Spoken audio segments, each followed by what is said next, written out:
Welcome to my channel. Tonight's story is called They Called Him Insane.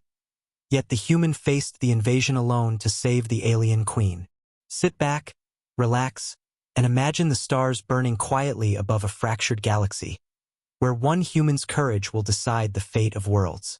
The war had started like most do, through fear, pride, and one terrible misunderstanding. The Galactic Council had crumbled under the weight of its own greed, and now an ancient species known only as the HFY had returned from the void. They were older than any empire, cold as the vacuum between stars, and they came not to conquer, but to cleanse. They believed the galaxy had grown weak and that life must begin anew. Planet after planet fell to their fleets, their fire cutting through defenses like light through glass. And in the middle of that chaos stood a single fragile alliance, an uneasy peace between humanity and the Thalari Empire, whose ruler, Queen Seraphis, had once called humans reckless children. Yet when the HFY turned their gaze toward her world, it was not her armies that answered the call. It was one man, Commander Eric Dane of Earth, a soldier without rank, a survivor of too many wars, a man the Council had long dismissed as unstable. They said he was broken from battle, that he saw meaning where there was none. But when the warning came that the Thalari capital would fall within hours, Eric didn't wait for orders. He simply said, "No one touches her world while I still breathe." He arrived alone. His ship, the Resolute's End, dropped out of hyperspace into a storm of fire. The Thalari defense fleet had already been shattered. Debris spun through the void like burning ghosts. The HFY armada blotted out the stars, their ships shaped like blades, feeding on the energy of the dying. Eric's vessel was a relic compared to them, a Terran gunship from a forgotten war, but in his hands it became a weapon of defiance. His crew begged him to retreat, but he only smiled, the kind of smile that carried both madness and conviction. "Tell Earth," he said. The humans stayed. He locked the controls, activated manual override, and dove straight into the heart of the enemy formation. The first wave hit him instantly, ion blasts, plasma storms, gravity mines, but he kept going. Every strike shook the hull, tearing the ship apart piece by piece, yet still he advanced. On the surface below, the alien queen watched through trembling hands as one tiny speck of light fought against a sea of darkness. She had seen thousands die in her name, but never like this. "Why?" she whispered to no one. "Why does he fight for me?" Inside the cockpit, alarms screamed. The controls sparked and burned. The engines roared in protest, but Eric's voice was steady. "You want to burn the stars?" he muttered. "Then you'll burn with me." He rerouted the last of the ship's power into the main cannon, overcharging it far beyond safety limits. His AI protested, "Warning, core collapse imminent," but he ignored it. "Yeah," he said softly, "I know." The blast that followed tore through the nearest HFY carrier like a second sunrise. For one brief, impossible moment, the invasion fleet paused, their formations breaking as their sensors overloaded. And in that moment of hesitation, the Thalari armies rallied. Their ships rose from the ashes, their engines ignited, and the Queen herself took command of the counterattack. From her flagship, she transmitted a single order: follow the human. It was madness. It was hope. It was everything her people had forgotten how to be. Together, human and alien forces pushed back, using Eric's suicidal charge as their rallying cry. But the victory was short-lived. The HFY flagship, a black monolith the size of a continent, descended toward the capital. Its weapons glowed like dying suns. The Queen's voice trembled as she broadcast across open channels. "All fleets fall back." But Eric was already gone. His ship had been destroyed, his life signs lost. Yet deep within the wreckage he still moved. His armor scorched, his oxygen low. He dragged himself through the twisted corridors of the ruined gunship, clutching a small beacon. "Still not done," he whispered. He activated the device, a Terran graviton bomb, one of the last built before the Council banned them. It was never meant for survival. It was meant for erasure. He could hear the alien voices outside, the HFY cutting through the wreckage, searching for survivors. He smiled again, that same insane human smile. "You should have left her alone." And with one final breath, he detonated the charge. The explosion lit the sky like a dying star. The shockwave tore through the RHA fleet, unraveling their energy fields, collapsing their formations. On the surface, the Queen watched as the enemy ships burned and fell like meteors. The battle was over, but the price had been one man. Days later, search teams found no trace of Eric's body, only fragments of Terran armor fused with alien metal. The Queen ordered them to be placed in her royal hall, beneath the banner of both their worlds. When the Galactic Council sent their cold condolences, she answered with fury. "You called him insane," she said, her voice echoing across every broadcast. "You mocked his courage. And yet, while your armies hid behind politics, one human saved us all." From that day forward, the Thalari no longer called humanity reckless. They called them the Silent Shield. Years passed and legends grew. The story of the lone Terran who faced an invasion alone became more than history. It became a warning. Even the RHA, who survived scattered and broken, whispered of the man whose will burned hotter than any star.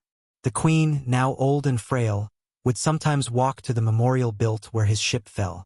There, beneath the starlight, she would whisper, "You stayed when no one else would." And somewhere in the vast silence of space, perhaps in the echo of collapsing stars or the hum of distant engines, the galaxy still remembers him. The mad human who stood when everyone else ran. The man who proved that courage is not the absence of fear but the choice to fight anyway. That was how humanity changed the galaxy. Not through conquest but through sacrifice. They became the species others whispered about when hope seemed lost. And when the next war came, and the Council debated retreat, a young alien officer stood and said, "Remember the human who stayed. Thank you for watching." If you enjoyed this story, don't forget to like, comment, and subscribe for more HFY and sci-fi stories about humanity, courage, and the unbreakable spirit that defines us among the stars. When the fires of the first wave finally dimmed, the Thalari capital world looked like a dying ember hanging in space. Its atmosphere bled light into the darkness, cities burning like candles against an endless void. The Queen's palace, once the heart of an empire, now stood surrounded by smoke and silence. Commander Eric Dane's ship had fallen out of the sky somewhere beyond the horizon, and no one believed he had survived. The alien generals gathered in the command hall, their silver eyes filled with defeat. "The human was brave," one said bitterly. "But bravery without reason is madness." Another nodded. "He bought us minutes, perhaps an hour at most." The RHA do not stop. But above them, on the palace balcony, Queen Seraphis stood motionless, her gaze fixed on the battlefield that stretched from horizon to horizon. She could still see the faint trails of explosions where the human ship had gone down. "Minutes," she whispered to herself. "Sometimes, that is all the galaxy needs to change." The Council had always spoken of humanity as unpredictable, dangerous, unstable. But she had seen something else that day, something she could not explain, something that frightened and fascinated her. No species threw themselves into oblivion for someone else. Not unless they believed life itself was worth protecting, no matter whose it was. Far beneath the scorched surface, among the shattered bones of mountains and broken machinery, Eric Dane crawled through the wreckage of what used to be the Resolute's end. The air was toxic, the heat suffocating. The ship's AI flickered on for a final moment. "Warning. Oxygen at 9%. Structural integrity 0. He coughed, laughing weakly. 9%'s generous. You always were an optimist." The display crackled and died. He was alone now, but being alone had never bothered him.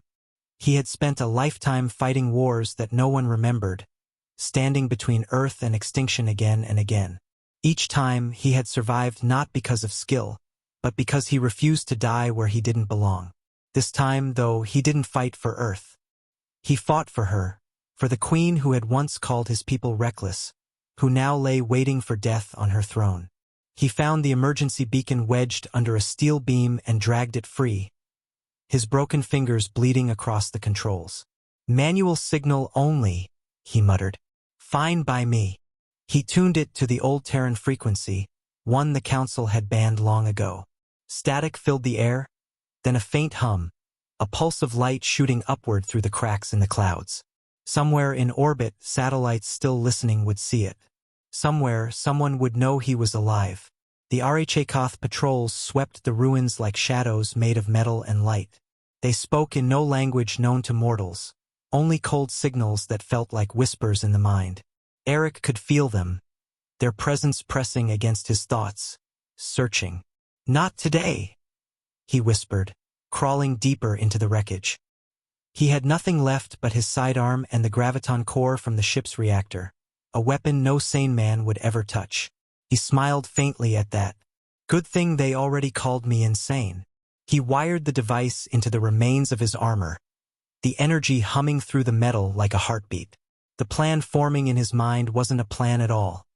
It was instinct, the raw, stubborn refusal to die quietly. He would lure the HFY ground command into one place, detonate the core, and give the Thalari enough time to strike back. It wasn't strategy. It was survival dressed as sacrifice, and it was the only thing humanity had ever truly mastered. Above the burning world, the Queen's advisors begged her to flee. Your Majesty, the HFY flagship descends, they cried. You must escape before the atmosphere collapses. She shook her head slowly. And go where? To live knowing he died for nothing. They tried to reason with her, reminding her that her people needed their ruler, that staying meant death. Then so be it, she said quietly. If death is the price of loyalty, let me pay it once in my life. For the first time, her voice broke.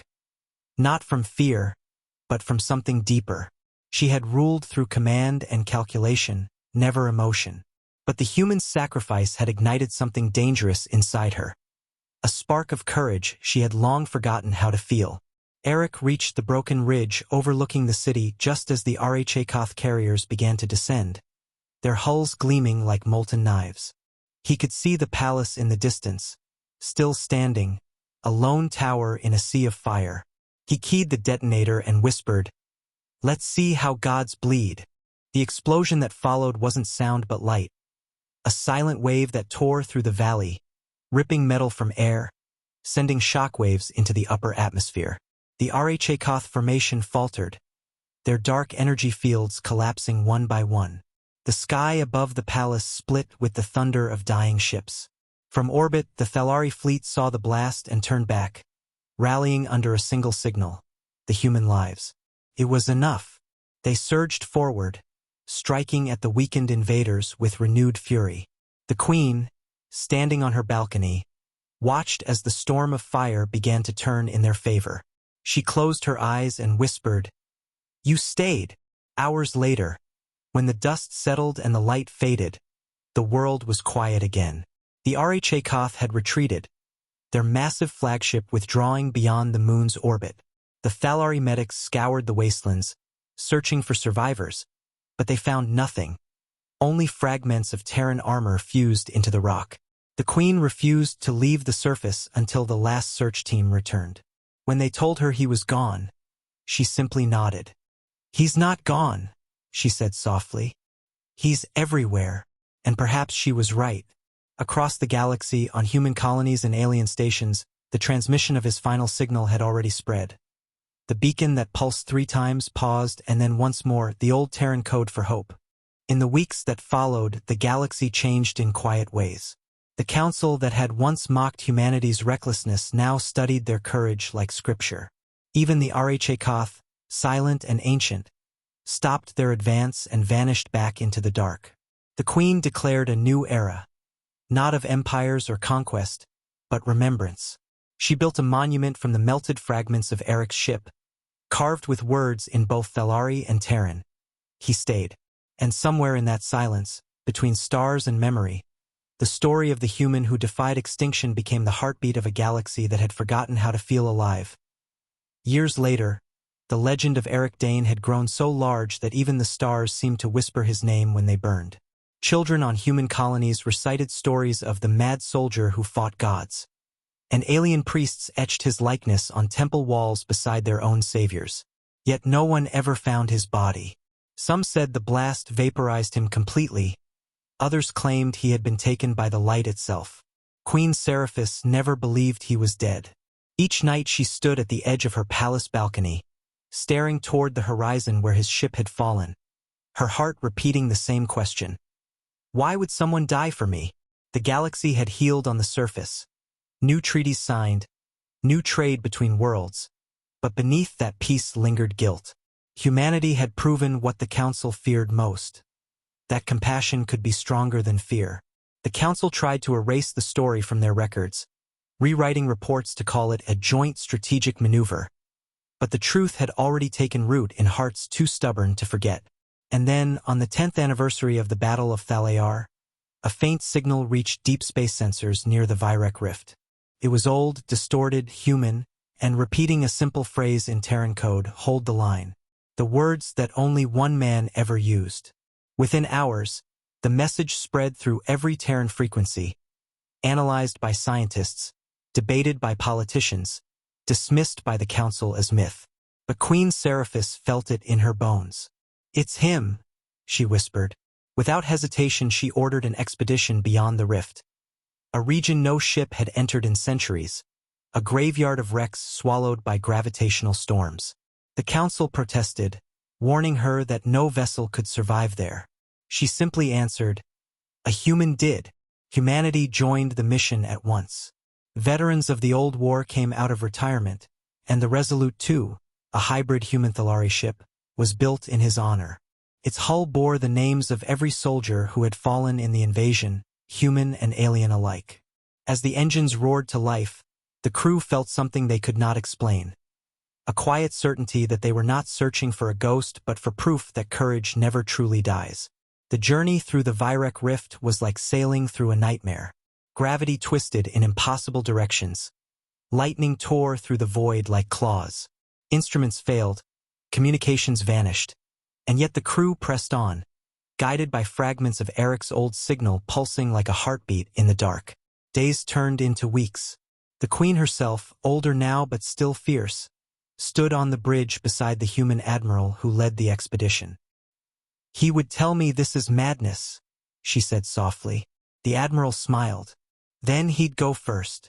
Finally, after endless storms, the rift opened into calm, a silent pocket of space where time itself fell asleep. There, drifting amid wreckage fused with alien metal, was a single intact capsule. Its beacon still blinked every few seconds. When they brought it aboard, the crew gathered in silence. Inside, preserved by frozen stasis fields, was a man. His armor scorched, his heartbeat faint but steady. The medics worked for hours, terrified to breathe too loud.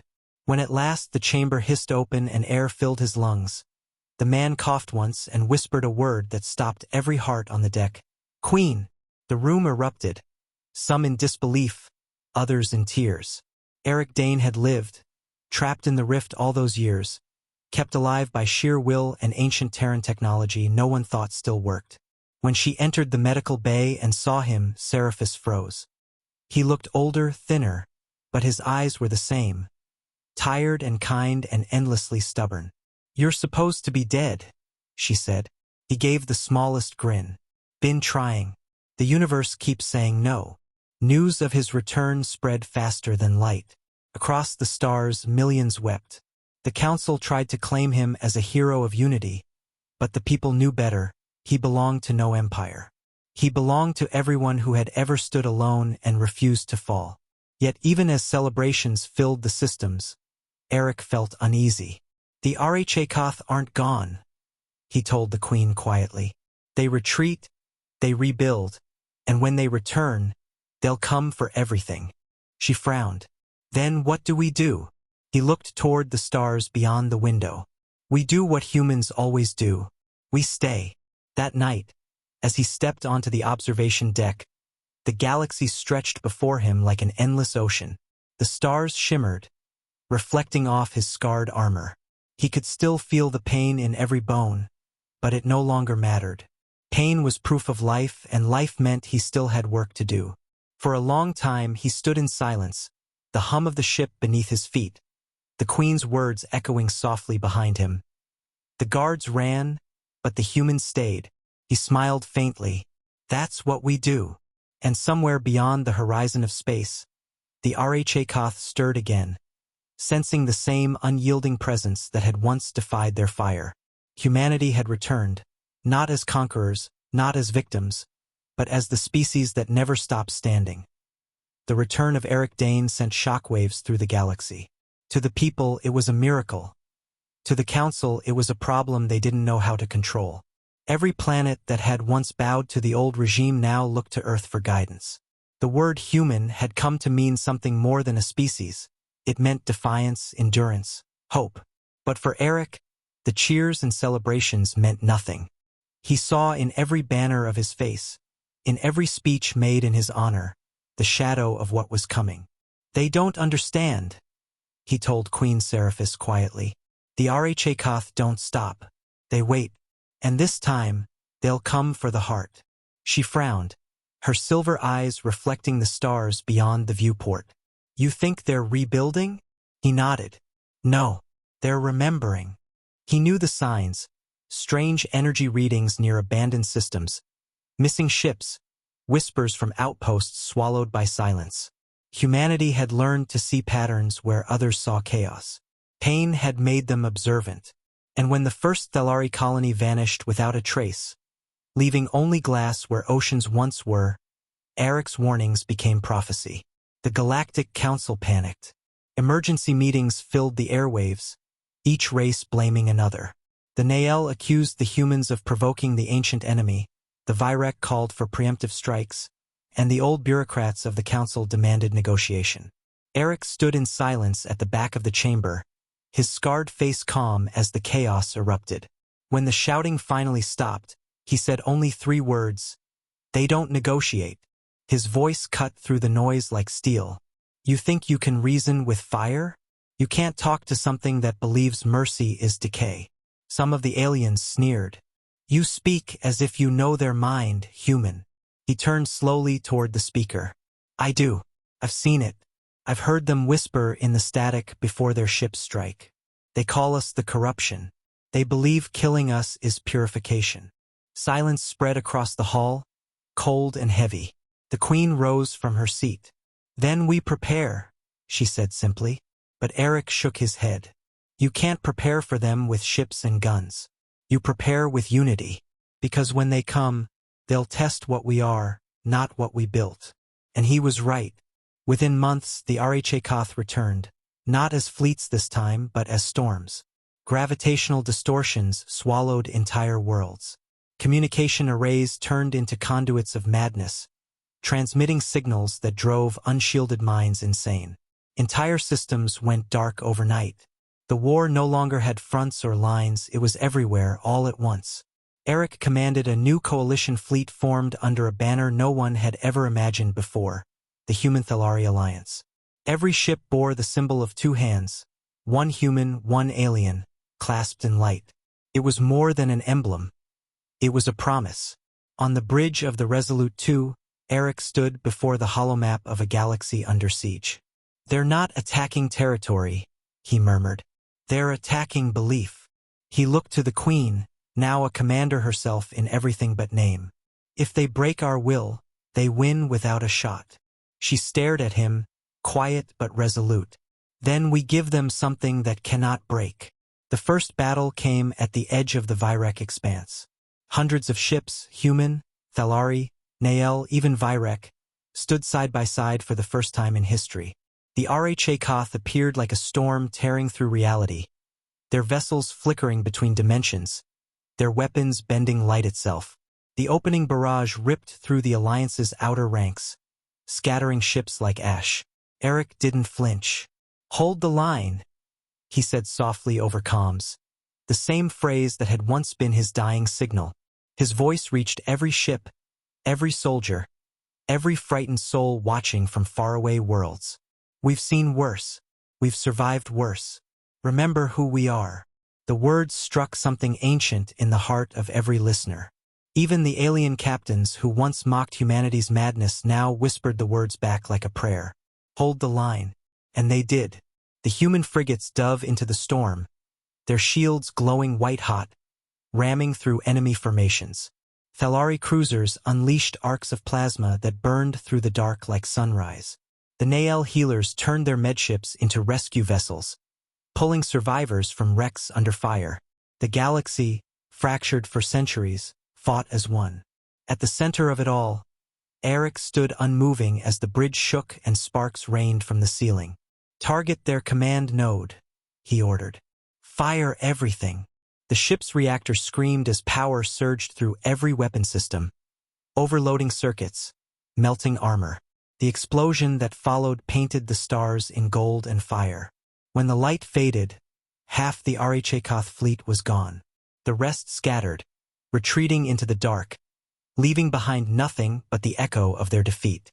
For the first time in known history, the RHA had fled. When the smoke cleared, the Queen turned to him. "You did it," she said softly.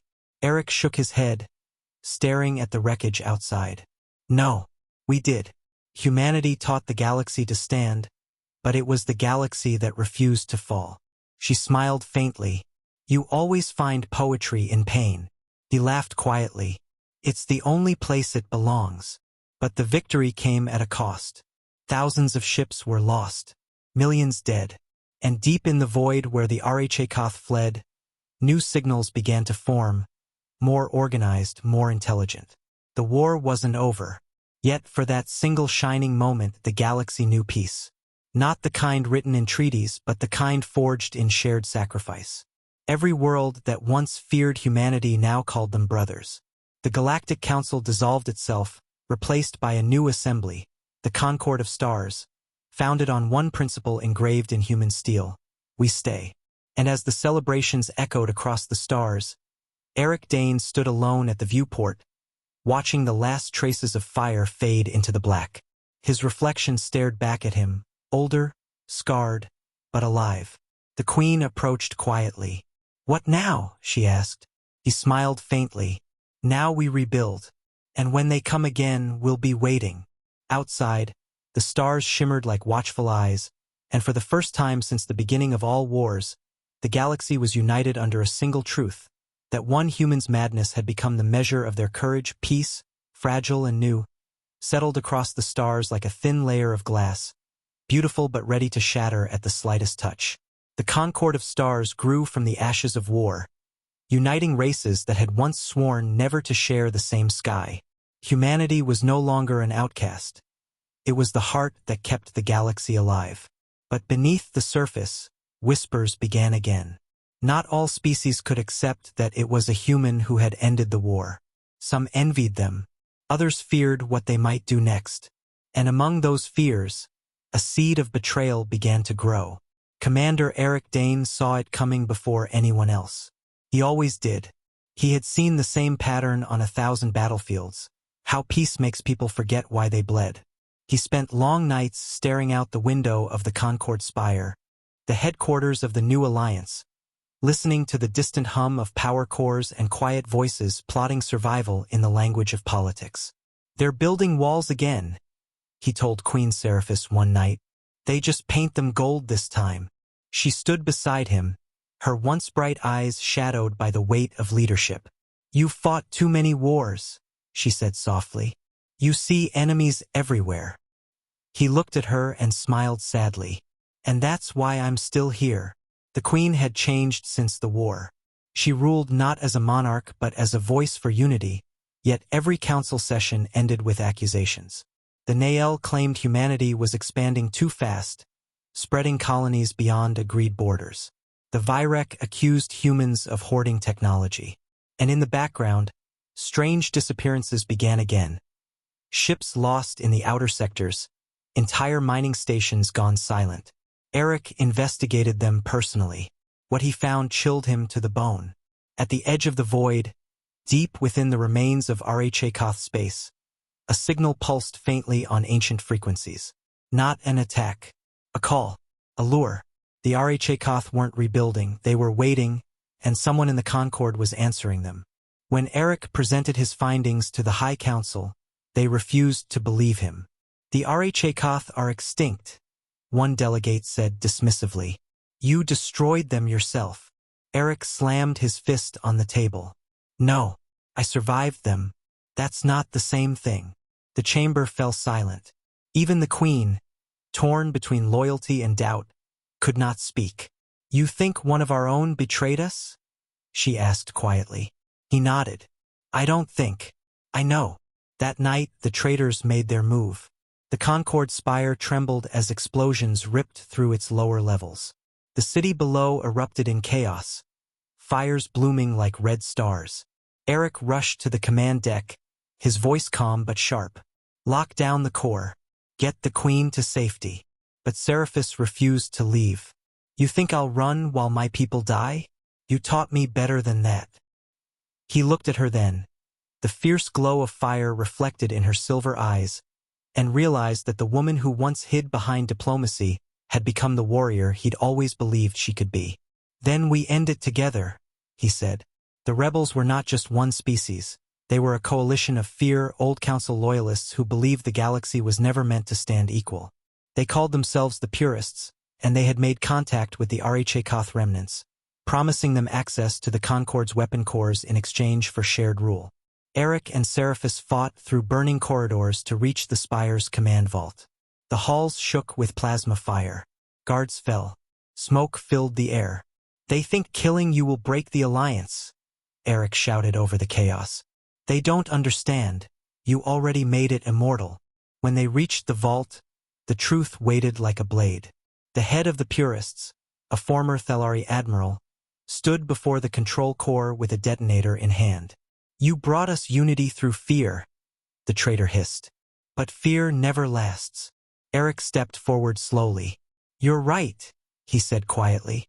Fear doesn't, but courage does. In a blur of movement, he lunged, grabbing the detonator as the blast tore through the floor. He tackled the admiral to the ground just as the core overloaded. Light consumed the chamber. The shockwave split the spire, fire cascading upward into the night sky. When the smoke cleared, half the city was gone. Rescue teams searched for hours, and just before dawn, they found them. Queen Seraphis alive but wounded, and Eric buried under debris. His armor fused to molten steel. His pulse was weak, his breathing shallow. When she knelt beside him, tears cutting through the dust on her face, he opened his eyes and managed a faint smile. Told you I'd stay. She gripped his hand, trembling. The council will survive because of you. He shook his head. Because of us. They carried him to the upper platform as the twin suns rose over the horizon, painting the ruins in light. Thousands gathered below. The survivors, the soldiers, the citizens of 100 worlds. All silent as the queen stepped forward to speak. Her voice broke as she said, he was called insane once, because he believed one life could stand against extinction. But he proved something greater, that one heart can hold a galaxy together. The crowd bowed their heads, and in that silence, every race, human, alien, and everything between, spoke the same vow in their own tongues. We stay. Above them, the last fires of the rebellion faded into smoke, and dawn returned to a galaxy that had learned once again what humanity meant.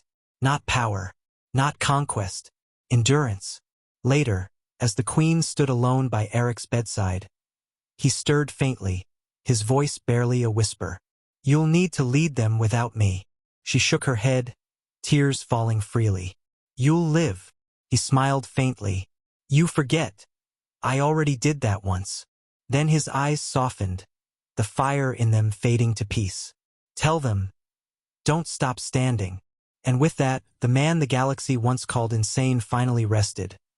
His name written not in monuments or songs, but in the courage of every being who had ever refused to run.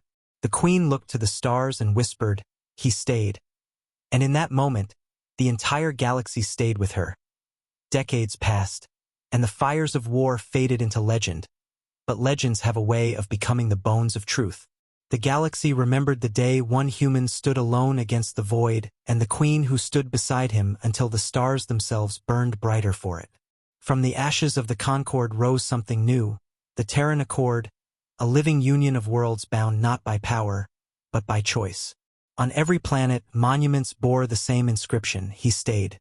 Generations grew up reciting those words as a promise rather than a memory. Children of alien and human blood trained together under banners woven from the colors of every world that had once fought each other. The galaxy was not perfect, nothing ever is, but it was alive and it was learning. Yet far beyond the edge of known space, where light itself thinned into silence, the HFY stirred once more. They had watched humanity's rise, its unity, its stubborn refusal to break. They no longer sought conquest. They sought understanding. For the first time in their timeless existence, the creatures of destruction sent a message, not a weapon. It was simple, almost human in its brevity. Why? The question rippled through the stars, carried by gravitational echoes until it reached the Accord. No one knew how to answer. Debates raged in the halls of leadership, but in the end it was Queen Seraphis, now older than most remembered, who spoke for them all. Because, she said, pain taught them love, and love taught them endurance. That is humanity's secret. The HFY came then, not in warships but in vessels of light, vast and silent. They hovered above the Accord capital, waiting. The galaxy held its breath. And when the first human emissary stepped forward to meet them, she carried with her the same banner Eric Dane had once worn on his armor, the mark of the two clasped hands. "We remember what you tried to erase," she said. "We are the descendants of those you could not break." The HFY answered not with words, but with silence, a silence that felt almost reverent. For the first time, the destroyers bowed their heads. And in that gesture, the oldest war in the universe ended. No treaties, no signatures, just understanding. Raw, painful, beautiful understanding that existence meant struggle, and struggle meant life. Afterward, the Queen walked the halls of the old memorial one last time. The lights were dim now, the air filled with the scent of dust and time. She stopped before the simple stone that bore his name. Commander Eric Dane, he stayed. Her hand trembled as she touched it, and she smiled through tears that glowed in the soft light. "You were right," she whispered. "We never stopped standing." Beyond the windows, the stars shimmered with new colors. Ships from 1,000 species moving side by side.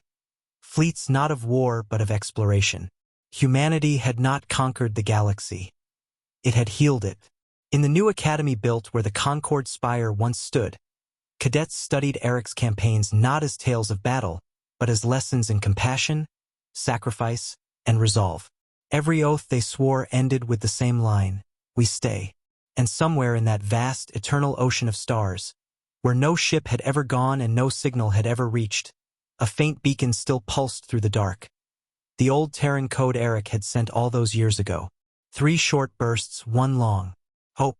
Some said it was just a ghost in the system, a signal caught in time. Others believed it was something more, the universe's heartbeat echoing with the spirit of the man who refused to die quietly. Whatever it was, every world heard it in their own way. To the humans, it was a reminder. To the Thelari, a prayer. To the HFY, a mystery. But to all of them, it was the same truth. When the guards ran, when the fleets fell, when the light faded, one human stayed. So when the new dawn rose across the galaxy, painting the void in gold, billions lifted their eyes to the stars and whispered the words that had outlived empires. "We stay." Thank you for watching. If this story moved you, don't forget to like, comment, and subscribe for more HFY and sci-fi stories about humanity, courage, and the unbreakable spirit that keeps us standing when the universe itself falls silent.